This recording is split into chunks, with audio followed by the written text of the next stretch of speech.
नमस्कार। आज मैं आपके सामने एक नई वीडियो के साथ उपस्थित हूँ। क्लास 7 इंग्लिश का चैप्टर 1 3 क्वेश्चंस नोट्स इन हिंदी।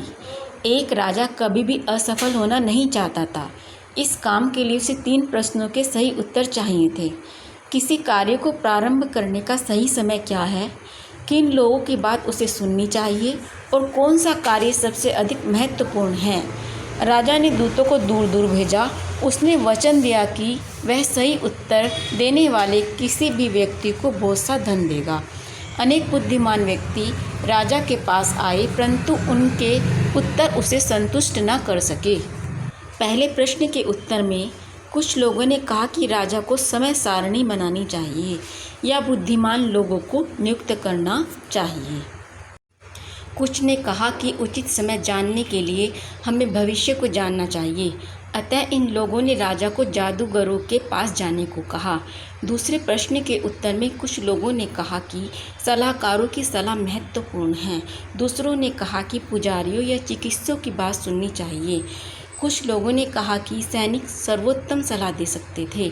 तीसरे प्रश्न के उत्तर में कुछ ने विज्ञान को, कुछ ने युद्ध को और कुछ अन्य ने पूजा पाठ को सबसे अधिक महत्वपूर्ण बताया। राजा इनमें से किसी भी उत्तर से संतुष्ट न हुआ। तब राजा ने एक साधु से सलाह लेने का निश्चय किया। साधु एक जंगल में रहता था। वह केवल सामान्य व्यक्तियों से ही मिलता था। अतः राजा ने सामान्य व्यक्ति जैसे कपड़े पहने और जंगल में पहुंच गया। उसने साधु को उसकी कुटिया के सामने जमीन खोदते हुए देखा। उस बूढ़े कमजोर साधु ने राजा का अभिवादन किया और अपना काम करता रहा। राजा ने साधु को बताया कि उसके पास 3 प्रश्न हैं जिसके उत्तर उसे चाहिए। साधु ने उसके प्रश्न को सुना और कोई उत्तर नहीं दिया और खुदाई करता रहा। तब राजा ने आग्रह किया कि साधु से खुदाई करने दे। 2 क्यारियां खोदने के बाद राजा ने अपने प्रश्न दोहराए। साधु ने कोई उत्तर ना दिया और राजा से कहा कि वह फावड़ा उसे वापस कर दे। तब राजा ने खुदाई का काम जारी रखा और सूर्यास्त होने पर राजा ने खुदाई रोक दी। उसने कहा, अगर साधु के पास उत्तर नहीं है तो वह स्पष्ट बताए। साधु बोला, देखो कोई दौड़ता हुआ चला आ रहा है। एक दाढ़ी वाला व्यक्ति जिसके पेट से खून बह रहा था, वह उनकी तरफ दौड़ा आ रहा था। वह बेहोश होकर जमीन पर गिर पड़ा। राजा और साधु ने उसे आदमी के कपड़े उतारे और देखा कि उसके पेट में एक बड़ा घाव था। राजा ने घाव को धोया और उसे अपने रुमाल से ढक दिया। खून फिर भी बहता रहा।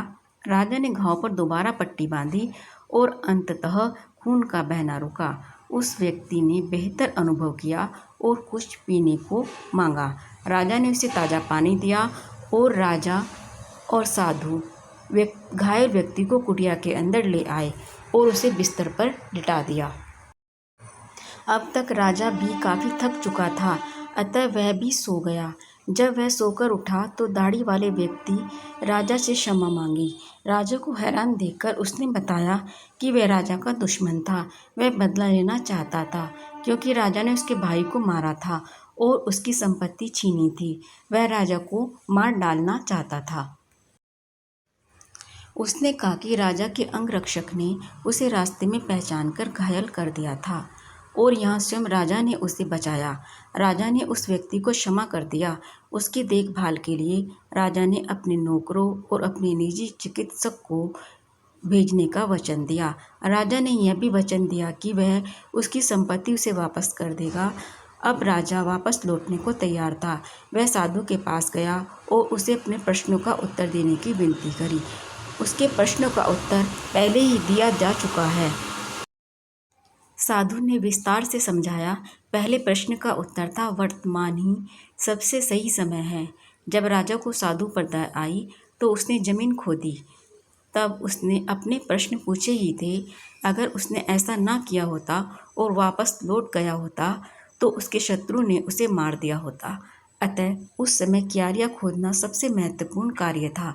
साधु ने दूसरे प्रश्न के उत्तर में कहा कि जो लोग तुम्हारे पास समय पर उपलब्ध हों वही सबसे अच्छे व्यक्ति हैं। जिनकी बात सुननी चाहिए। तब राजा साधु की कुटिया पर आया तो साधु सबसे महत्वपूर्ण व्यक्ति था।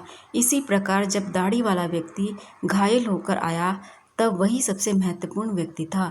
सबसे महत्वपूर्ण काम की बात है कि हमारे सामने जो व्यक्ति हो हमें उसका भला करना चाहिए और साधु के सामने था और उसकी सहायता ही सबसे महत्वपूर्ण काम था, जिसके फलस्वरूप राजा की जान बची। इसी प्रकार जब घायल व्यक्ति आया तब उसकी सहायता करना ही सबसे महत्वपूर्ण कार्य था।